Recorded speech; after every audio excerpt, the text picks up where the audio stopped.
Vamos falar de Jonathan Edwards. Jonathan Edwards e George Whitefield trabalharam juntos um monte de vezes. O Edwards como um pastor ali, e o Whitefield como um evangelista, que, como vocês viram, fez 13 viagens, então ele vinha de vez em quando. Às vezes ele estava, passava 1, 2 anos ali, e ia embora. Depois voltava. E aí ele se hospedava na casa do Edwards. Esses dois trabalharam juntos muitas vezes. Jonathan Edwards foi uma das mentes mais brilhantes da história dos Estados Unidos da América. Mesmo quem odeia o seu cristianismo, e especialmente o seu calvinismo, reconhece nele um gênio. Foi também um dos grandes teólogos da história da igreja, Jonathan Edwards. Eu entendo que ele é muito importante, esse indivíduo, para nós hoje, porque todo o ressurgimento do calvinismo está vindo na esteira desse homem aí. Jonathan Edwards é um catalisador de tudo aquilo que os reformadores descobriram, misturado com o que os puritanos descobriram. Ele é posterior a ambos, então ele consegue fazer uma junção de tudo isso. Só que ele faz de uma maneira especial dele. Ele é em muitos sentidos um pensador independente.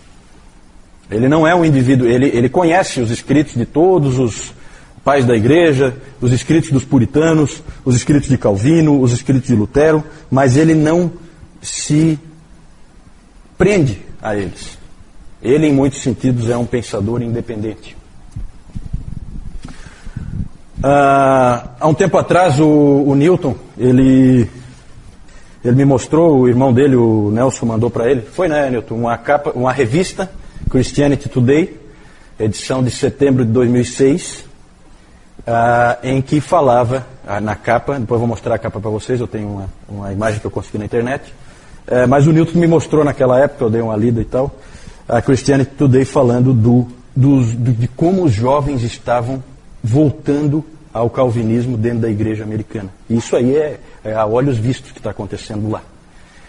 E na capa, depois eu vou mostrar para vocês, um jovem com uma camiseta com uma imagem de Jonathan Edwards, né? E escrito Jonathan Edwards, e traduzindo mais ou menos para português, Jonathan Edwards é meu chapa, né? Alguma coisa desse tipo assim. Então a influência desse indivíduo via primeiro o Dr. Lloyd Jones e depois John Piper é enorme hoje para a igreja, para o ressurgimento do calvinismo. Tá? O precursor foi sem dúvida o Dr. Lloyd Jones. Vejam essa frase dele que está aqui nesse livro, quando ele fala sobre Jonathan Edwards, acho que foi em 76 que ele fez o tema dele era Jonathan Edwards, e aí ele fala uma frase muito interessante. De fato eu tentei, talvez tolamente, comparar os puritanos com os Alpes, Lutero e Calvino com o Himalaia e Jonathan Edwards com o Monte Everest. Tal o conceito que ele tinha de Jonathan Edwards. Puritanos, Alpes. Lutero e Calvino, Himalaia. Cordilheira do Himalaia. E Jonathan Edwards, o Monte Everest. Vamos falar um pouquinho dele, da vida dele. Nasceu em 1703, século XVIII, filho do reverendo Timothy Edwards e da sua esposa Esther. Ele tinha 10 irmãs, e essas 10 irmãs, é interessante, é o tipo de família, 10 irmãs, e ele é o filho caçula. E essas 10 irmãs, elas chamavam atenção, a família Edwards chamava atenção, porque essas 10 irmãs, todas elas eram gigantes, elas tinham a faixa de 1,80 m, essas moças. E o Edwards não ficava muito para trás, tinha mais de 2 metros de altura. Só que ele não chamava atenção por isso, não. Ele chamava atenção desde criança, porque ele era muito esperto demais, muito inteligente.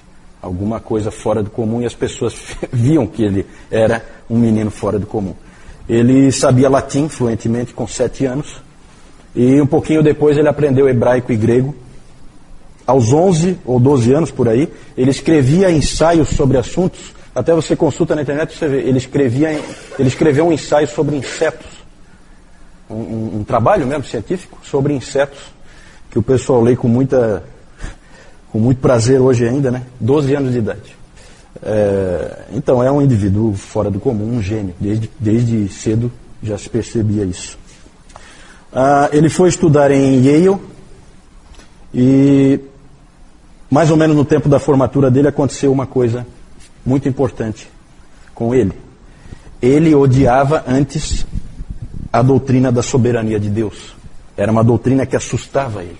Ele considerava aquela doutrina como uma doutrina horrível. Mas um dia ele leu 1 Timóteo 1,17, ao Rei Eterno, assim ao Rei Eterno, imortal, invisível, Deus único, honra e glória pelos séculos dos séculos. Amém. E Deus usou aquilo para mostrar para Jonathan Edwards quem ele realmente era. Ele teve naquela hora um senso da glória de Deus que ele nunca tinha tido antes. E aí aquela doutrina da soberania de Deus tornou-se para ele imensamente prazerosa e agradável a partir daquele momento. Porque Deus fez isso na vida dele. Quando ele era bem jovem ainda, ele fez as famosas resoluções, as 70 resoluções. Isso aí você consegue fácil, tem até em português. O jornal Os Puritanos publicou uma vez, deve ter no Monergismo também. As 70 resoluções de Jonathan Edwards. Ele colocou para si alguns compromissos com ele mesmo diante de Deus. De algumas coisas que ele ia tentar fazer ao longo da vida dele, coisas práticas mesmo, né? Em termos de tempo de oração, em termos de coisas que ele ia evitar e tal. Muito bacana isso aí. Lembra bem esse estilo metodista, né? De ter assim parâmetros para aquilo que você faz. Como vocês podem perceber, pelo que eu já falei dele, esse indivíduo renunciou a uma vida acadêmica brilhante. Ele tinha tudo para ser, dentro do meio acadêmico, o indivíduo mais admirado que você puder imaginar, para ser um mero pastor de igreja. Renunciou a essa vida acadêmica brilhante e foi, então, com 24 anos, ele foi para Northampton. Engraçado que foi com 24 anos, que é a mesma idade com que Calvino começou em Genebra. O Dr. Calhoun chama atenção para isso, essas semelhanças. E lá ele trabalhou na igreja por 23 anos. Primeiro junto com o avô dele, Solomon Stoddard, que eu falei antes. E como um pastor assistente, auxiliar, aprendendo, né? E depois ele então foi pastor sozinho. Ficou ali 23 anos. Em 1727 ele casou-se com a Sarah Edwards, famosa Sarah Edwards. Na época Sarah Pierpont. E eles tiveram um belíssimo casamento, os dois. O próprio George Whitefield, quando esteve na primeira vez com eles, ele disse o seguinte, ele escreveu o seguinte: nunca tinha visto um casal tão amável. A senhora Edwards é adornada com um espírito manso e tranquilo. Ela fala consistentemente das coisas de Deus e pareceu-me que ela é uma companheira tão importante para o seu marido que ela me fez renovar a esperança e a oração que tenho nutrido por alguns meses diante de Deus, que ele se agrade a enviar-me uma filha de Abraão para ser minha esposa. Então, o impacto daquele casal, muito bacana. A Sarah via o casamento como os puritanos viam, uma verdadeira parceria. Era assim que eles trabalhavam, né? O casamento puritano sempre é assim, uma parceria. Sempre é um trabalho conjunto, cada um fazendo a sua parte, muito apoio mútuo. E foi assim esse casal, Jonathan e Sarah Edwards. Mas eles tiveram problemas com a igreja. Vocês podem imaginar um indivíduo sério, um casal sério como esse, numa igreja onde tinha aquele maldito halfway covenant ali, a aliança do meio caminho. Um monte de gente não convertida, aquelas pessoas ali não querem pregação verdadeira em hipótese alguma e tal. Então havia uma enorme resistência contra os Edwards na igreja. Eles tiveram problemas. A Sarah Edwards, coisas ridículas, a Sarah Edwards chegou a ser criticada porque ela teve 6 dos seus 11 filhos no domingo. Alguém pode me explicar por que alguém criticaria? Então, coisas absurdas, né? Mas quando alguém quer se livrar, né, de uma liderança verdadeira, inventa tudo que é tipo de bobagem. Só que alguma coisa aconteceu na igreja em 1734, a que Edwards chamou de obra surpreendente de Deus, o avivamento. De repente, houve um novo amor a Deus nas pessoas, novo zelo, nova alegria, especialmente entre os jovens, que estavam totalmente apáticos antes. Houve uma intensa convicção de pecado, e o Edwards fala, não é só pecados exteriores, mas as pessoas tinham uma profunda convicção de orgulho e de inveja. Elas confessavam o orgulho e confessavam a inveja. Elas enxergavam o orgulho e a inveja, coisa que normalmente o pecador não enxerga. São pecados não visíveis à própria pessoa. Mas em meio ao avivamento houve problemas de novo entre o pastor e a congregação. Os avivamentos costumam dividir porque ele não aviva todo mundo, né? E quem fica de fora não gosta do que está vendo. E todo o problema que aconteceu ali foi por causa do Halfway Covenant, porque o Edwards começou a se incomodar com aquela coisa de ficar permitindo que pessoas não convertidas, que não tinham profissão de fé em Cristo, viessem participar da ceia do Senhor. E aí ele começou a proibir a participação na ceia do Senhor. Pessoas, membros de igreja que não são convertidas, não gostam que o pastor fique mudando muita coisa. E aí ele teve forte resistência de uma série de pessoas dentro da igreja. E em 22 de junho de 1750, houve uma votação de 230 a 23 e Jonathan Edwards foi posto para fora da igreja. Um dos maiores homens de Deus da história, né, foi expulso de uma igreja por uns gatos pingados que ninguém nem sabe quem são, né? Vão ter que se explicar. Já se explicaram provavelmente diante do Senhor da igreja. Pouco tempo depois ele foi e pregou o seu sermão de despedida. E lá ele disse o seguinte: com que frequência eu lhes falei, instruí, aconselhei, dirigi, alimentei e administrei-lhes as ordenanças, a vocês que foram colocados sob os meus cuidados e cujas preciosas almas foram postas sob minha responsabilidade. Ele terminou o sermão com uma palavra de aconselhamento, em 5 pontos. Primeiro, ele disse, para a congregação, ele estava indo embora, ele disse, primeiro, mantenham a ordem na família. Cada família cristã deveria ser como se fosse uma pequena igreja. Esse foi o primeiro conselho que ele deu. Tipicamente, conselho puritano. E interessante a importância que ele dá. O primeiro conselho é: mantenham a ordem na família. Segundo, evitem contendas. Ele, na verdade, estava saindo por causa de uma contenda. Terceiro, vigiem a intromissão do erro, a entrada do erro. Fiquem vigilantes, porque o erro vai entrar. Quarto, entreguem-se muito à oração. Interessante, porque uma das resoluções do Edwards, aquelas 70 resoluções, uma delas era assim: ore até que você tenha orado. Fique orando até que você tenha orado. Não desista. Fique ali orando até que você saiba que você orou. Certo? Interessante. E aí ele falou: entreguem-se muito à oração. Quarto conselho. Quinto e último conselho: sejam muito cuidadosos no estabelecimento de um novo pastor. Que seja um homem de profundos princípios e piedade fervente. E aí então ele foi expulso daquela igreja e foi para a cidade fronteiriça de Stockbridge, trabalhar com os índios, os Mahican e os Mohawks. Lá ele escreveu diversos livros, como Liberdade da Vontade, A Grande Doutrina Cristã do Pecado Original Defendida e Uma História da Obra da Redenção. Ele estava nessa época com 47 anos. Em 1757 ele foi convidado para tornar-se presidente de Princeton. Relutou um pouco, mas acabou aceitando. Ele foi substituir o seu genro, Aaron Burr. Naquele mesmo ano ele foi vacinado contra a varíola. E a vacina não deu certo. Acabou ele contraindo varíola por causa da vacina.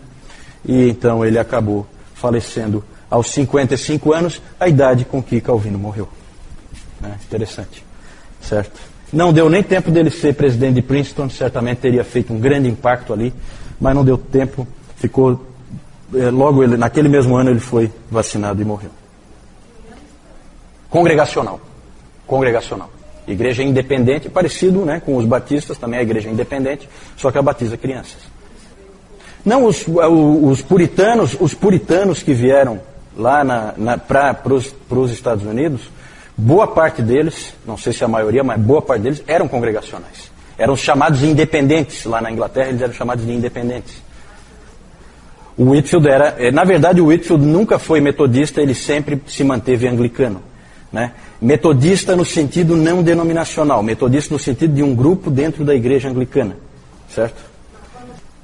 O Whitefield não tinha restrições a essa questão denominacional, como a gente viu ali naquela pregação dele, né? Para ele, tanto faz se você é congregacional, se você é batista, se você... Nessa época já elas eram formadas, né, em Yale. O próprio Edwards era formado em Yale, que foi uma das escolas fundadas pelos puritanos que vieram para a Nova Inglaterra. Harvard e Yale foram fundados por eles. Esses aí em teologia, né? Eram formados em teologia. Não, eles fizeram seminário. O Edwards fez seminário, certo? Se é que se pode chamar assim, né? Quero só falar do legado de Jonathan Edwards. Gente, se vocês quiserem saber a verdade sobre avivamentos, leiam Jonathan Edwards. Verdadeiro avivamento, não esse que tem por aí. Depois nós vamos ver de onde é que surgiu esse que tem por aí, certo? O pai dessa criança aí, dessa não tão bonita, chama-se Charles Finney. Depois nós vamos falar dele, né? Nós estamos falando de avivamento de verdade, avivamento feito por Deus, não por homens. O do Finney é feito por homens, tá? Ou você vai para Jonathan Edwards, mas se o Edwards estiver muito difícil, normalmente é difícil, então você entenda melhor sobre avivamentos com o livro do Dr. Lloyd Jones, bem mais acessível, certo? Mas as obras de Edwards, famosas, né? Fiel narrativa da obra surpreendente de Deus. Alguns pensamentos a respeito do presente avivamento na Nova Inglaterra. Esse é um livro. E o outro é um tratado sobre as afeições religiosas. Famosíssimo, né? Existe um resumo, publicado pela PES, A Genuína Experiência Espiritual. É um resumo do tratado sobre as afeições religiosas. O Lloyd Jones disse uma vez o seguinte, recomendando para os crentes: leia Edwards. Vá para algo sólido, profundo e real. Jonathan Edwards. Ele foi também um grande pregador. Ele diz o seguinte: nosso povo não precisa tanto ter suas mentes abastecidas, quanto precisa ter seus corações tocados. E eles necessitam, acima de tudo, ter aquele tipo de pregação que tem a maior tendência de produzir isso. Interessante que você às vezes imagina, não, pregação para tocar o coração tem que ser aquela pregação que o cara grita e pula e não sei o quê. O que se diz a respeito do Edwards é que ele vinha, o sermão dele era escrito, ele ficava parado, lia em voz monótona o texto do sermão. Certo? A força está no uso que a pessoa faz, no uso que o Espírito Santo faz da pessoa. Não nos gritos que ela dá, ou esse tipo de bobagem que muita gente acha que quando se fala em pregação poderosa, é o indivíduo ficar gritando, né? Um indivíduo gritando, ele tem que ver aqui na palavra para ele ficar longe das gritarias e desse tipo de coisa, né? Não tem nada a ver com o poder de Deus. O poder de Deus é impacto no coração. É isso aí. Pode ser um indivíduo lendo o sermão em voz monótona. O Pecadores nas Mãos de um Deus Irado foi lido assim. Luz de velas e ele, um homem de 2 metros de altura, né, lendo em voz monótona o sermão e as pessoas se agarrando nos bancos porque achavam que o chão ia abrir e ia engoli-los naquele momento. Esse foi o impacto daquele sermão naquele tempo, porque o Espírito Santo se fez presente, né? Nós não temos tempo de entrar nisso, né, mas leiam um pouco sobre essas histórias, tá? O Edwards ficou 3 dias isolado, não falou com ninguém, não comeu nada. Dizem que ele saiu do escritório dele, onde ele estudava, ele saiu e caminhou e não falou com ninguém e foi para o púlpito pregar aquele sermão. Há quem diga que o rosto dele brilhava, né, naquela hora. Então, coisas surpreendentes que Deus fez. 3 grandes temas: glória de Deus, soberania de Deus, que ele odiava e depois passou a ser o seu maior prazer, a soberania de Deus. Esse ponto que hoje é muito explorado pelo John Piper, né? Prazer em Deus. Deus é a nossa satisfação, a nossa alegria. Isso foi Jonathan Edwards que trouxe de maneira extremamente forte. Ele diz assim: Deus é o maior bem da criatura racional, e o desfrutar dele é a única alegria com que nossas almas podem ser satisfeitas. Pais e mães, maridos, esposas, filhos ou a companhia de amigos terrenos são tão somente sombras. Mas o desfrutar de Deus é a substância. Aqueles são os raios de luz, mas Deus é o sol. Aqueles são só as correntes, mas Deus é o oceano. E também, já falei, o julgamento de Deus, o famoso sermão que ele pregou em Deuteronômio 32, 35, pecadores nas mãos de um Deus irado. A pregação dele era carregada de teologia, eu já li alguns sermões dele, são sermões muito ricos, muito ricos. São carregados de teologia e aplicação. E o Rabbi Duncan disse o seguinte sobre o Edwards: a sua doutrina é toda ela aplicação, e a sua aplicação é toda doutrina. Então há uma ligação fortíssima entre aplicação e doutrina em Jonathan Edwards. A influência do Edwards, como eu disse no início, persiste até hoje, e por isso, para encerrar essa parte sobre Jonathan Edwards, eu queria ler uma frase de John Piper. Ele diz assim: eu devo a ele mais do que jamais poderia explicar. Ele alimentou minha alma com a beleza de Deus e a santidade do céu, quando todas as outras portas pareciam fechadas para mim. Ele renovou a minha esperança e a minha visão para o ministério em alguns momentos muito difíceis. Ele abriu a janela que dá para o mundo do espírito, sempre de novo, quando tudo que eu podia ver eram as cortinas do secularismo. Ali então, só mostrar para vocês aqui, esse é o Edwards, aqui a Sarah Edwards, e essa aqui é a capa lá da revista que o Nelson mandou para o Newton, Christianity Today. Jovens incansáveis reformados. Na verdade, em alguns lugares tem até a crítica sobre isso, tem alguns jovens que até exageram, eles simplesmente idolatram o John Piper. O impacto desse homem hoje é uma coisa impressionante em cima dos jovens, né? É claro que isso não é recomendável, né? É que sempre alguém exagera. Isso aí não tenha dúvida. Sempre tem alguém que passa um pouco do ponto, né?